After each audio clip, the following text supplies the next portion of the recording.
समृद्ध एवं कुशल बनाने का कार्य भी किया है।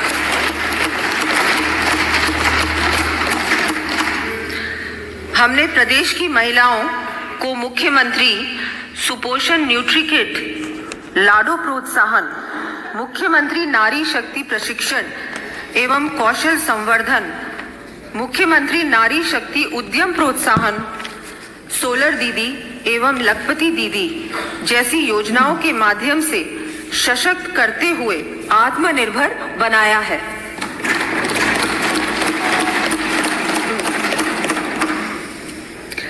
जैसा कि अमेरिकी लेखक बेंजामिन फ्रैंकलिन ने कहा है, without continual growth and progress such words as improvement, achievement and success have no meaning।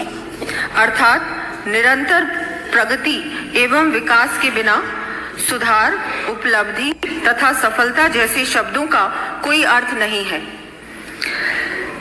इसी भावना के साथ हमने उद्योग, शिक्षा, स्वास्थ्य, इंफ्रास्ट्रक्चर जैसे क्षेत्रों को महत्व देते हुए सशक्त व आत्मनिर्भर विकसित राजस्थान एट 2047 की परिकल्पना की है। हमने इसे साकार करने के लिए राज्य को पिछली सरकार के वित्तीय कुप्रबंधन से उबारने के साथ अर्थव्यवस्था को और अधिक सुदृढ़ बनाने की दिशा में निवेश को प्रोत्साहन भी दिया है।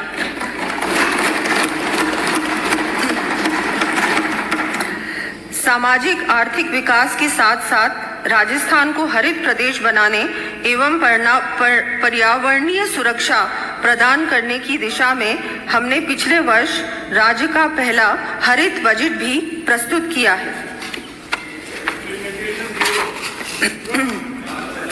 मुझे सदन को अवगत कराते हुए हर्ष हो रहा है कि हमारे द्वारा किए गए स्ट्रक्चरल रिफॉर्म्स एवं कुशल वित्तीय प्रबंधन से जहां एक और पिछली सरकार के अंतिम वर्ष की तुलना में प्रदेश की अर्थव्यवस्था का आकार 41.39% बढ़कर वर्ष 2026-27 में 21,52,100 करोड़ रुपए अनुमानित है। वहीं दूसरी ओर प्रति व्यक्ति आय भी 1,67,000 रुपए से बढ़कर उल्लेखनीय वृद्धि के साथ वर्ष 2025-26 की समाप्ति पर 2,02,349 रुपए तक पहुंच जाएगी। इस प्रकार हमारी डबल इंजन सरकार के साझा प्रयासों एवं ठोस कार्य योजना से प्रदेश की अर्थव्यवस्था को और अधिक रफ्तार मिली है, जिसका सीधा लाभ 8 करोड़ प्रदेशवासियों को मिल रहा है। मैं यहाँ पर कहना चाहूंगी, कश्ती चलाने वालों ने जब हार के दी पतवार हमें, लहर लहर तूफान मिले और संग संग मझधार हमें, फिर भी दिखलाया है हमने और आगे भी देंगे। इन हालातों में आता है दरिया करना पार हमें।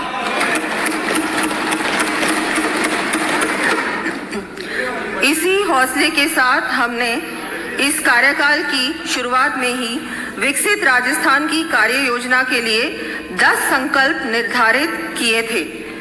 हम जो कहते हैं वो कर दिखाते हैं कि सोच के साथ हमने प्रदेश के चौमुखी दीर्घकालिक विकास के लिए विजन डॉक्यूमेंट विकसित राजस्थान एट 2047 के अंतर्गत इन संकल्पों को विकास स्तंभों के रूप में स्थापित किया है।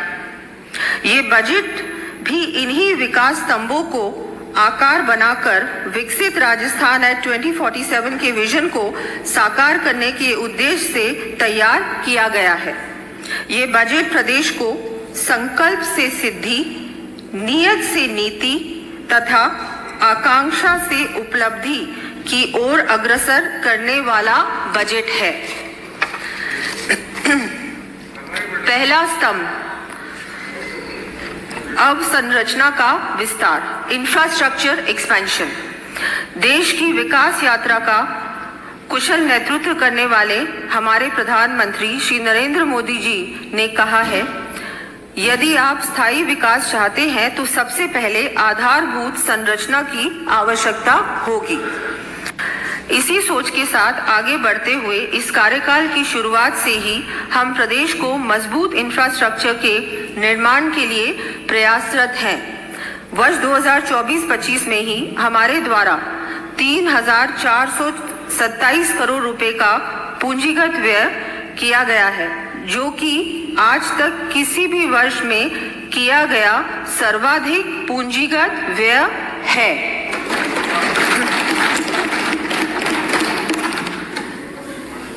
सड़क विकसित राजस्थान एट 2047 के विजन को करने के लिए सुगम व बाधा रहित परिवहन तथा यातायात के लिए रोड नेटवर्क का सुदृढ़ीकरण, लेवल क्रॉसिंग को समाप्त करना, बाईपास निर्माण, सड़क सुरक्षा के लिए ब्लैक स्पॉट्स का सुधार, इंटेलिजेंस ट्रांसपोर्ट सिस्टम का विस्तार तथा औद्योगिक विकास के लिए पहुंच मार्गों का निर्माण व विकास हमारी प्राथमिकताएं हैं।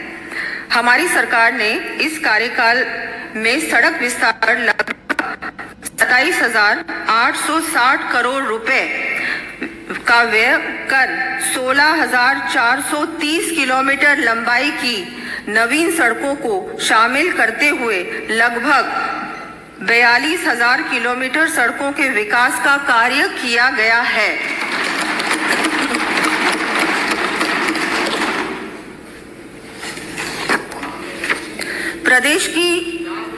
प्रदेश के शहरी व ग्रामीण क्षेत्रों में आवागमन को सुगम बनाने के लिए state highways, RUB, flyover, elevated roads, bridges आदि के निर्माण, मरम्मत व उन्नयन संबंधी कार्य लगभग 1,800 करोड़ रुपए की लागत से कराए जाने प्रस्तावित हैं। इन कार्यों की सूची मैं सदन के पटल पर प्रस्तुत कर रही हूँ।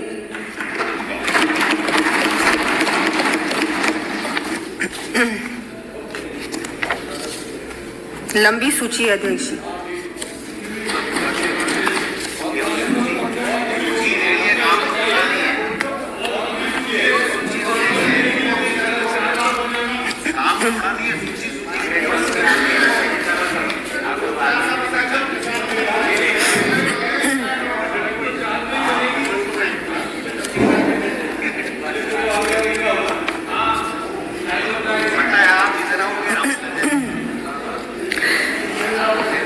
प्रदेश में नवीन सड़कों के निर्माण के साथ साथ वर्तमान सड़कों के सुदृढ़ीकरण व नवीनीकरण की आवश्यकता को देखते हुए नॉन पैचेबल व क्षतिग्रस्त सड़कों के लिए 1,400 करोड़ रुपए तथा मिसिंग लिंक सड़कों के लिए 600 करोड़ रुपए का प्रावधान किए जाने की मैं घोषणा करती हूँ।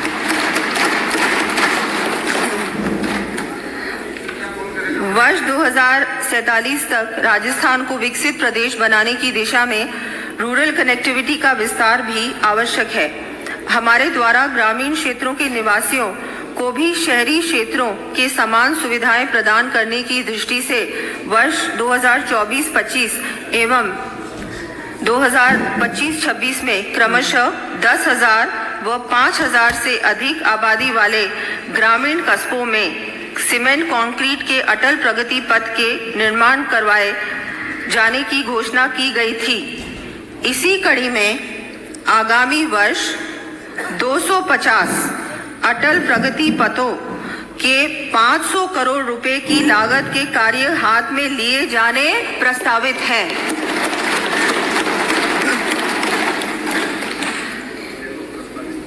प्रदेश में तीव्र औद्योगिक विकास के लिए धर्मपुरा बाड़मेर, मसूदा ब्यावर, कन्याखेड़ी भीलवाड़ा सहित विभिन्न औद्योगिक क्षेत्रों एवं लॉजिस्टिक पार्क्स के पहुंच मार्गों के विकास के लिए 400 करोड़ रुपए का व्यय किया जाना प्रस्तावित है।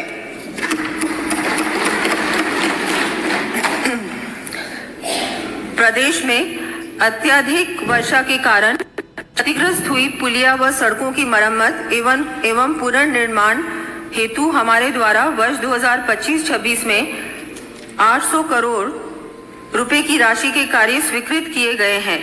इसी कड़ी में आगामी वर्ष भी मॉनसून उपरांत सड़कों की मरम्मत के लिए 500 करोड़ रुपए का प्रावधान किया जाना प्रस्तावित है।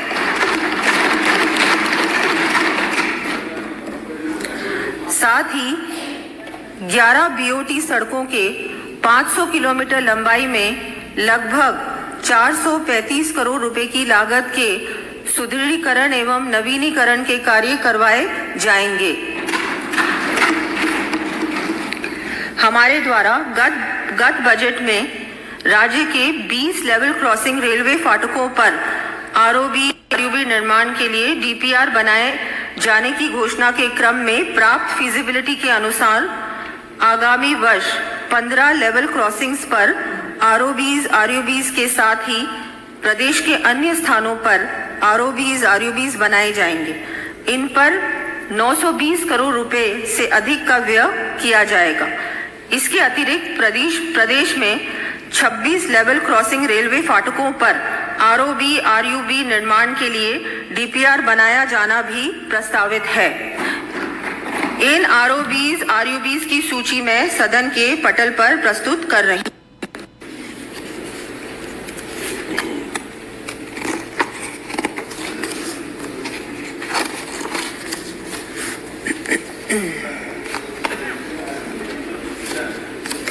राज्य में सड़क तंत्र को सुदृढ़ करने की दृष्टि से हमारे द्वारा 2 वर्षों में 5000 किलोमीटर लंबाई से अधिक की सड़कों को मुख्य जिला सड़कों में क्रमोन्नत किया जा चुका है।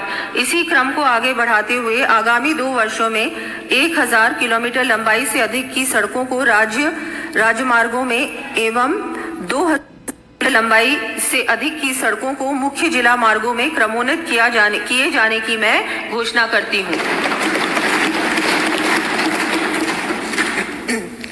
राज्य राजमार्गों के सुदृढ़ीकरण हेतु स्पीड वायलेशन डिटेक्शन सिस्टम व वेरिएबल मैसेज साइन बोर्ड को सम्मिलित करते हुए इंटेलिजेंट ट्रांसपोर्ट सिस्टम आधारित लगभग 500 किलोमीटर लंबाई के स्टेट हाईवेज में पुलिया व बाईपास 2700 करोड़ रुपए से अधिक की लागत से विकसित किए जाएंगे। इन कार्यों की सूची मैं सदन के पटल पर रख रही हूं। साथ ही सुरक्षित आरामदायक व सुविधाजनक यात्रा के लिए इन राज्य राजमार्गों पर वे साइड अमेनिटीज भी विकसित की जाएंगी। माननीय अध्यक्ष महोदय, प्रदेश में सड़क दुर्घटनाओं में प्रतिवर्ष औसतन 1700 से अधिक व्यक्तियों की मृत्यु होना चिंता का विषय है। हमने सड़क दुर्घटनाओं में होने वाली मृत्यु में वर्ष 2047 तक 90% कमी लाने का लक्ष्य निर्धारित किया है। इसकी प्राप्ति के लिए राष्ट्रीय राजमार्गों एवं शहरों में सुदृढ़ इंटेलिजेंट ट्रैफिक मैनेजमेंट सिस्टम के लिए चरणबद्ध रूप से लगभग 2000 कैमरे 100 करोड़ रुपए की लागत से स्थापित किए जाएंगे। ब्लैक स्पॉट्स के दुरुस्तीकरण, जंक्शन सुधार, क्रैश बैरियर, सड़क सुरक्षा बोर्ड, रोड सेफ्टी ऑडिट, अतिक्रमण हटाने व सड़क सुरक्षा संबंधी कार्य हाथ में लिए जाने प्रस्तावित हैं। इस हेतु 100 करोड़ रुपए व्यय किए जाएंगे। प्रदेश में ड्राइविंग लाइसेंस के लिए समस्त 35 ड्राइविंग टेस्ट ट्रैक्स का ऑटोमेशन किया जाना प्रस्तावित है।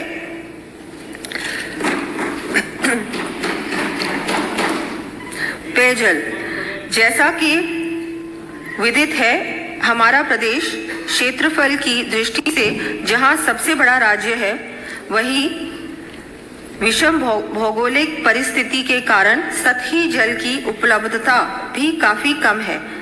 ऐसी स्थिति में समस्त प्रदेशवासियों को पर्याप्त मात्रा में स्वच्छ पेयजल उपलब्ध करवाना एक चुनौतीपूर्ण कार्य है। इसे ध्यान में रखते हुए माननीय मुख्यमंत्री श्री भजनलाल शर्मा जी के नेतृत्व वाली हमारी सरकार ने वर्ष 2047 तक प्रदेश में रोबस्ट गवर्नेंस, सस्टेनेबल कंजर्वेशन एवं इक्विटेबल यूटिलाइजेशन के माध्यम से जल सुरक्षा का लक्ष्य रखा है। प्रदेश में universal access to safe water for all के उद्देश्य से हमारे द्वारा कार्य ग्रहण करने के पश्चात जल जीवन मिशन को गति देते हुए इसके अंतर्गत हर घर नल से जल सुविधा हेतु ग्रामीण क्षेत्रों में 14 लाख से अधिक जल कनेक्शन उपलब्ध करवाए गए हैं तथा 24,000 करोड़ रुपए की लागत की 400 से अधिक पेयजल परियोजनाओं के कार्यादेश जारी किए गए हैं।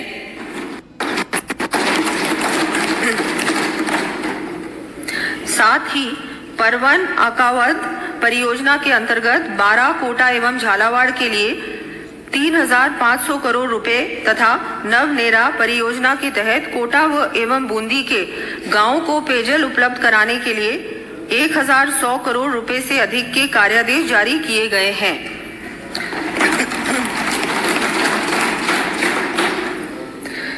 इसके अतिरिक्त पिछले वर्ष शहरी क्षेत्रों में समयबद्ध रूप से पेयजल की समुचित व्यवस्था के लिए मुख्यमंत्री जल जीवन मिशन शहरी के अंतर्गत चरणबद्ध रूप से 5,830 करोड़ रुपए से अधिक की लागत के कार्य करवाए जाने की घोषणा की गई थी।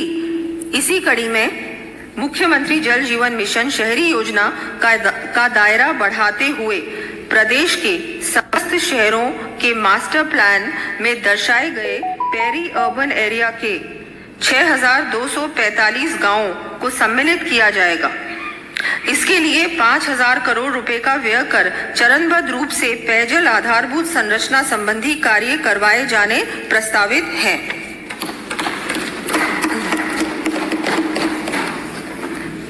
मुख्यमंत्री जल जीवन मिशन शहरी द्वितीय चरण के अंतर्गत 2,530 करोड़ रुपए का व्यय कर 83 शहरों में जलापूर्ति की सर्विस लेवल संवर्धन के कार्य करवाए जाएंगे।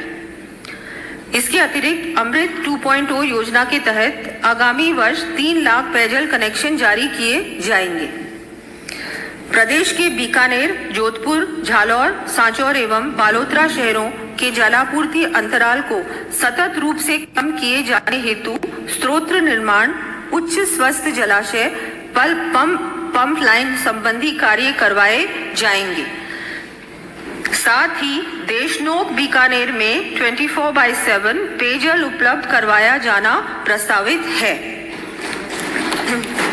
इस हेतु 750 करोड़ रुपए का व्यय किया जाएगा। नगरीय पेयजल योजना जैसलमेर के लिए मोहनगढ़ से गजरूप सागर तक अतिरिक्त पाइपलाइन व 30 MLD फिल्टर प्लांट तथा डिग्गी का निर्माण लगभग 196 करोड़ रुपए की लागत से करवाया जाएगा।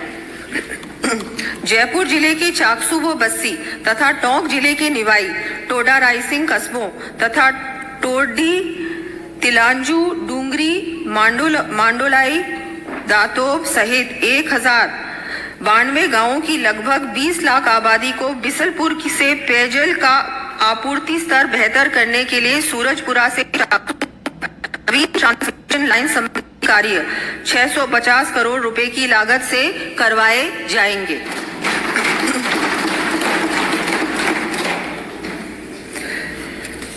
प्रदेश के विभिन्न क्षेत्रों में पेयजल उपलब्ध करवाने के लिए 160 करोड़ रुपए से अधिक के कार्य करवाए जाएंगे। इन कार्यों की सूची मैं सदन के पटल पर प्रस्तुत कर रही हूं।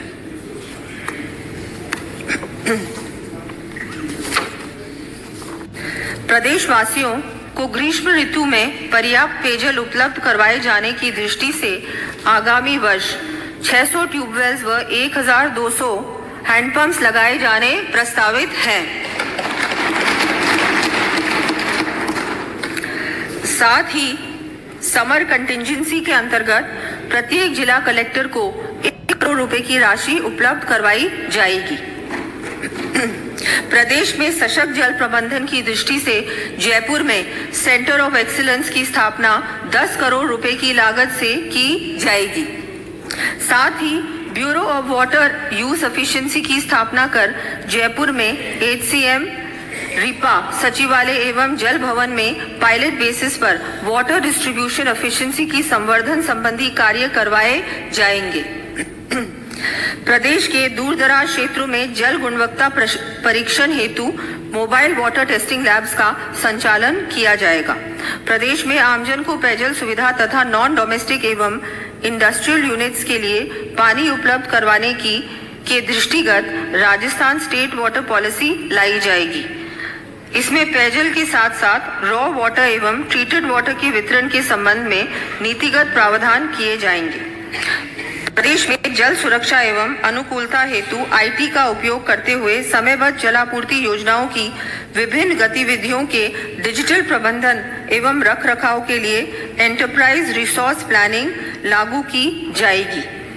आमजन को पेयजल उपलब्ध कराने तथा पाइप पेयजल योजनाओं के समुचित ऑपरेशन एंड मेंटेनेंस के लिए हमारे द्वारा पिछले बजट में घोषित 1050 तकनीकी अधिकारियों कर्मचारियों के संविदा काडर में वृद्धि करते हुए 3000 पदों पर भर्ती की जाएगी।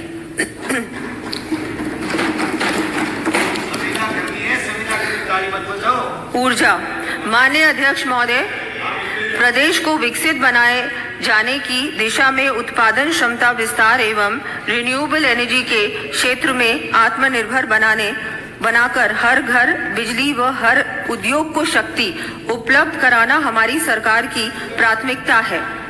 मुझे सम्मानित सदन को ये बताते हुए हर्ष की अनुमति हो रही है कि माननीय मुख्यमंत्री श्री भजनलाल शर्मा जी के नेतृत्व में आज राजस्थान का अक्षय ऊर्जा एवं सौर्य ऊर्जा क्षमता में देश में अग्रणी प्रदेश बन गया है। राज्य को ऊर्जा प्रदेश बनाए जाने की दिशा में हमारे कार्यकाल में केंद्रीय उपक्रमों के साथ जॉइंट वेंचर के माध्यम से लगभग 2 लाख करोड़ रुपए के निवेश के परंपरागत एवं अक्षय ऊर्जा परियोजना को विकसित करने के लिए एमओयूज किए गए। सौर्य ऊर्जा क्षमता को 19,209 मेगावाट की वृद्धि हुई है। पीएम सूर्य घर मुफ्त बिजली योजना के अंतर्गत 518 मेगावाट क्षमता के 1,30,000 से अधिक रूफटॉप सोलर प्लांट स्थापित किए गए। सुदृढ़ विद्युत तंत्र के लिए 400 केवी के 2 GSS, 220 केवी के 5 GSS, 132 केवी के 45 GSS तथा 33 केवी के 379 सब स्टेशन स्थापित किए गए।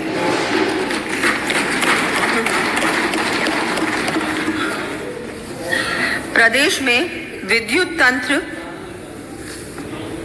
के और अधिक विस्तार एवं सुदृढ़ीकरण के लिए 220 केवी के 6, 132 केवी के 13 तथा 33 केवी के 110 GSS का निर्माण किया जाएगा।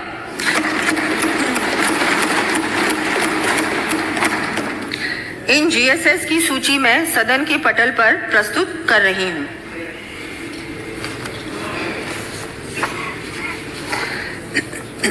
बीकानेर में मेहरासर, दिनसर, बराला व सवाईसर, करनीसर, भाटियान, विकोलोई तथा जैसलमेर में रागवा सेहुआ क्षेत्र में लगभग 4,830 मेगावाट क्षमता के सौर्य पार्कों का विकास ज्वाइंट वेंचर के माध्यम से किया जाएगा।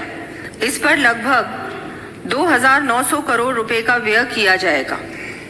प्रदेश के विद्युत प्रसारण तंत्र को संचालित करने वाले स्टेट लोड डिस्पैच सेंटर की साइबर एवं नेटवर्क सुरक्षा हेतु सिक्योरिटी ऑपरेशन सेंटर तथा नेटवर्क ऑपरेशन सेंटर स्थापित किए जाने के लिए 21 करोड़ रुपए का व्यय किया जाएगा। विद्युत तंत्र के आधुनिकीकरण तथा विद्युत सेवाओं को अधिक पारदर्शी व सुलभ बनाए जाने की दृष्टि से निर्बाध विद्युत आपूर्ति के साथ साथ विद्युत तंत्र के ट्रांसफार्मर, फीडर और सबस्टेशंस की IoT सेंसर द्वारा रियल टाइम मॉनिटरिंग, विद्युत फॉल्ट के पूर्व अनुमान तथा पारदर्शी मीटर बिलिंग के लिए अजमेर डिस्कॉम के अंतर्गत ग्रिड को AI इनेबल्ड किया जाएगा।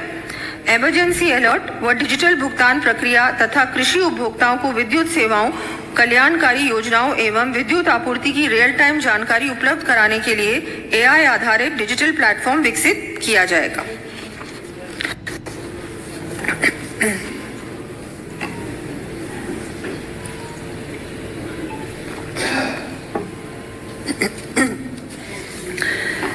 दूसरा स्तंभ, नागरिक सुविधाओं से गुणवत्ता युक्त जीवन स्तर में वृद्धि। हमारे देश के प्रथम राष्ट्रपति डॉक्टर राजेंद्र प्रसाद जी ने कहा था कि लोकतंत्र की वास्तविक परीक्षा इस बात में है कि उसकी संस्थाएं जनता की कितनी प्रभावी रूप से सेवा कर पाती हैं। आज प्रदेश के समग्र विकास में नगरीय निकायों के साथ साथ ग्रामीण अंचल में स्थापित पंचायती राज संस्थाओं का विशेष योगदान है। विजन 2047 की संकल्पना को साकार किए जाने के लिए प्रदेशवासियों को किफायती आवास, मास्टर प्लान आधारित सुनियोजित विकास के साथ ही अन्य नागरिक सुविधाएं उपलब्ध कराए जाने के लिए हम कृत संकल्पित हैं। गत वर्ष बजट में की गई घोषणा के तहत बनाए गए कॉम्प्रिहेंसिव मोबिलिटी प्लान को लागू करते हुए समस्त संभागीय मुख्यालयों पर चिन्हित सड़कों पर ITMS अर्बन मोबिलिटी ऐप, सड़क व चौराहा सुधार, flyover, underpass, traffic solutions, signal free traffic, parking संबंधी कार्य करवाए जाने की घोषणा करती हूँ। इसके तहत जयपुर हेतु 1000 करोड़ को शामिल करते हुए कुल 2325 करोड़ रुपए का व्यय किया जाना प्रस्तावित है। प्रदेश के विभिन्न क्षेत्रों में सौंदर्यीकरण, पुनरुद्धार एवं उन्नयन संबंधी विविध कार्य लगभग 3000 करोड़ रुपए की लागत से करवाए जाएंगे। इन कार्यों का विवरण मैं सदन के पटल पर प्रस्तुत कर रही हूँ।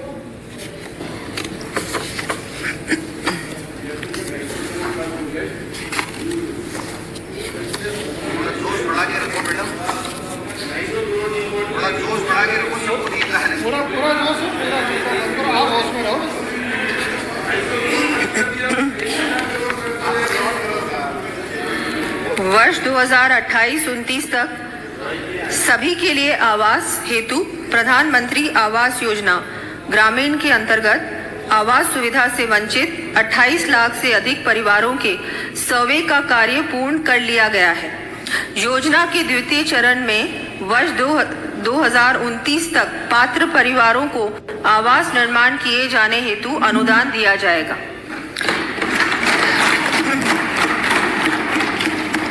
बेहतर आधारभूत संरचना तथा गुणवत्ता युक्त आवास निर्माण के लिए 35,000 व्यक्तियों को मेसन संबंधी प्रशिक्षण दिया जाएगा।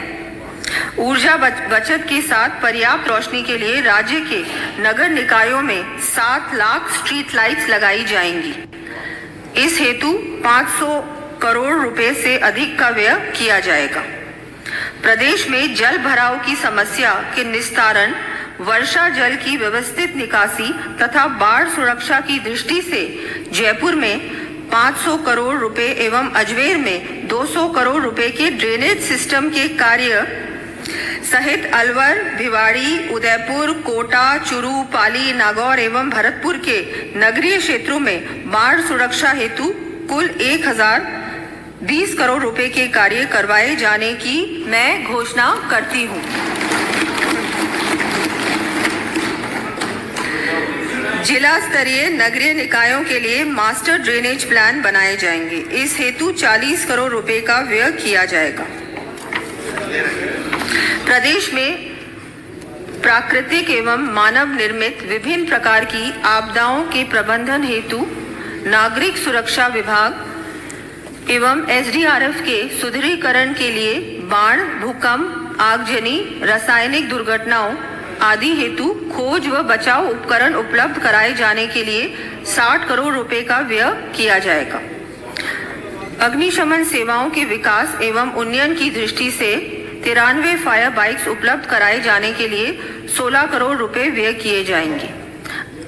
आमजन की सुरक्षा एवं सतर्कता के लिए नदियों के प्रवाह में प्रमुख बांधों के डाउनस्ट्रीम एरियाज में early warning siren systems 10 crore रुपए की लागत से लगाए जाएंगे। साथ ही जड़ावता सवाई माधोपुर में बाढ़ सुरक्षा कार्यों के लिए लगभग 75 करोड़ रुपए व्यय किए जाएंगे।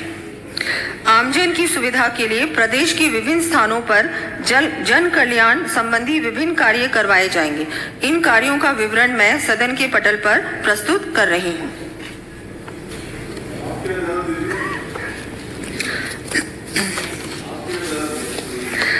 हमारे द्वारा शुरू की गई पंच गौरव योजना के अंतर्गत आगामी वर्ष जिलों में आधारभूत संरचना, पर्यटन उन्नयन, सांस्कृतिक संरक्षण, स्थानीय उत्पादों की ब्रांडिंग तथा नवाचार आधारित परियोजनाओं के लिए 150 करोड़ रुपए का व्यय किया जाएगा।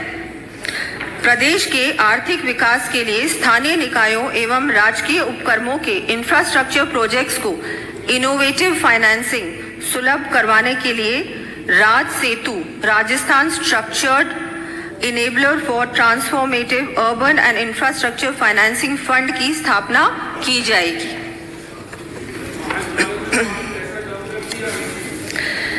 तीसरा स्तंभ, औद्योगिक विकास एवं निवेश को प्रोत्साहन। भारत की वैश्विक पहचान को और अधिक मजबूती देने तथा आर्थिक प्रगति के पथ पर देश को निरंतर आगे ले जाने वाले कुशल नेतृत्व के धनी हमारे प्रधानमंत्री श्री नरेंद्र मोदी जी ने राजस्थान की अर्थव्यवस्था के असीम पोटेंशियल को रेखांकित करते हुए कहा था, राजस्थान राइजिंग तो है ही, रिलायबल भी है, राजस्थान रिसेप्टिव भी है और समय के साथ खुद को रिफाइन करना भी जानता है। प्रदेश की अर्थव्यवस्था को और अधिक मजबूत बनाने के लिए आवश्यक है तीव्र औद्योगिक विकास। हमारे इस कार्यकाल के दौरान राजस्थान देश के सबसे तेजी से बढ़ते हुए औद्योगिक केंद्र के रूप में उभरा है। राजस्थान के सरकार के कार्यकाल के पहले वर्ष में ही माननीय मुख्यमंत्री श्री भजनलाल शर्मा जी के नेतृत्व में आयोजित राइजिंग राजस्थान 2024 से जहां एक ओर प्रमुख घरेलू एवं वैश्विक उद्योगों को प्रदेश में निवेश के लिए बल मिला है, वहीं दूसरी ओर नवीन औद्योगिक क्षेत्रों और सेक्टर स्पेसिफिक पार्क्स की स्थापना से मैन्युफैक्चरिंग इकोसिस्टम को मजबूत भी किया है। हमारे औद्योगिक विकास की गति का आकलन इस तथ्य से भी किया जा सकता है कि पिछले एक वर्ष में हमने प्रतिदिन 8 उद्योगों के लिए भूमि आवंटित की है। 8 उद्योगों के लिए भूमि आवंटित की है तथा औद्योगिक आधारभूत सुविधा के उन्नयन एवं विकास के लिए गत 50 वर्षों में सर्वाधिक राशि व्यय की है। इसी कड़ी में हमारे द्वारा औद्योगिक विकास तथा हैसल फ्री निवेश को दृष्टिगत रखते हुए डायरेक्ट अलॉटमेंट पॉलिसी लागू कर 1200 से अधिक उद्यमियों को 800 एकड़ भूमि का आवंटन किया गया है। इस नीति के सुखद परिणामों तथा निवेशकों की सुविधा को ध्यान में रखते हुए इसे दिसंबर 2026 तक जारी रखा जाना प्रस्तावित है।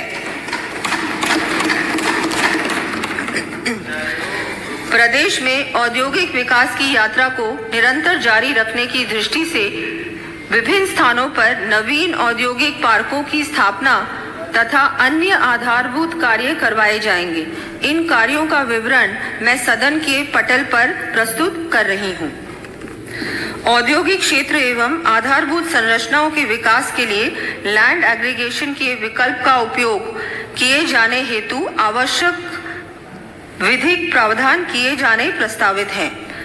लघु व छोटे उद्यमियों को संबल प्रदान करने एवं उद्योग स्थापना संबंधी सुविधाएं सुलभ करने के लिए प्रदेश के समस्त संभाग मुख्यालयों पर plug and play facility for small and micro enterprises स्थापित किए जाने की मैं घोषणा करती हूं। आगामी वर्ष 350 करोड़ रुपए की राशि से ये कार्य हाथ में लिए जाएंगे। दिल्ली मुंबई इंडस्ट्रियल कॉरिडोर परियोजना के तहत जोधपुर पाली मारवाड़ औद्योगिक क्षेत्र के लिए लगभग 3600 हेक्टेयर भूमि चरणबद्ध रूप से विकसित की जाएगी। प्रथम चरण में सड़क, बिजली, पानी आदि आधारभूत संरचना के कार्यों पर आगामी 2 वर्षों में लगभग 600 करोड़ रुपए का व्यय किया जाना प्रस्तावित है। प्रदेश में लॉजिस्टिक इकोसिस्टम को विकसित करने के लिए एवं डिडवाना कुचामन के पर्वतसर में भूमि आवंटित की गई है। राज्य में और नए लॉजिस्टिक हब्स विकसित किए जाने हेतु निजी क्षेत्र के सहयोग से inline container depot, multi modal logistic hub आदि की स्थापना की जाएगी। देश विदेश के प्रवासी राजस्थानियों से सतत संवाद एवं जुड़ाव के लिए हमारे द्वारा domestic and overseas Rajasthani affairs विभाग का गठन किया गया है। वर्तमान में राजस्थान फाउंडेशन के 26 चैप्टर्स कार्यशील हैं। आगामी वर्ष दक्षिण अफ्रीका, कनाडा आदि को सम्मिलित करते हुए 14 नए चैप्टर्स शुरू किए जाएंगे। माटी कला से जुड़े कलाकारों के उत्थान के लिए आगामी वर्ष 5000 इलेक्ट्रिक व्हील्स व मिट्टी गूंथने की मशीनें उपलब्ध करवाई जाएंगी।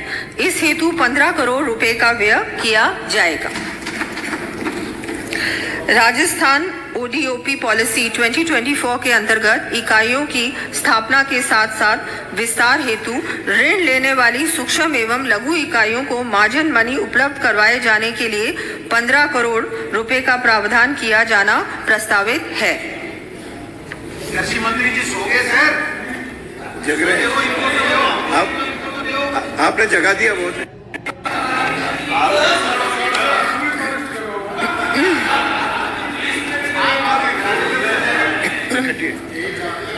चौथा स्तंभ मानव संसाधन का सशक्तिकरण, युवा विकास एवं कल्याण।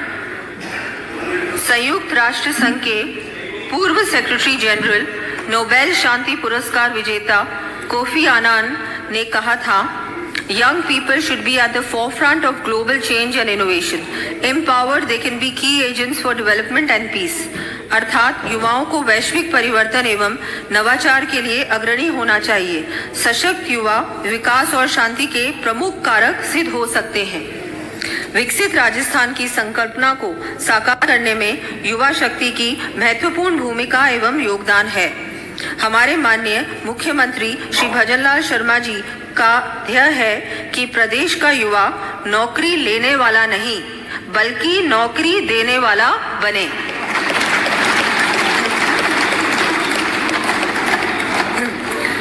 हमारे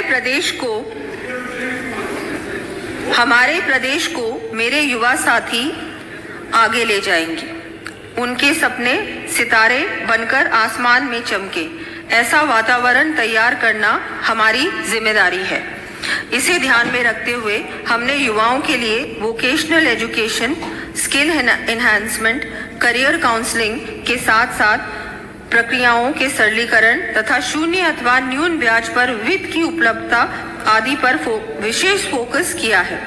साथ ही हम युवाओं को सरकारी व निजी क्षेत्र के लिए एम्प्लॉयबल बनाए जाने हेतु निरंतर प्रयासरत हैं।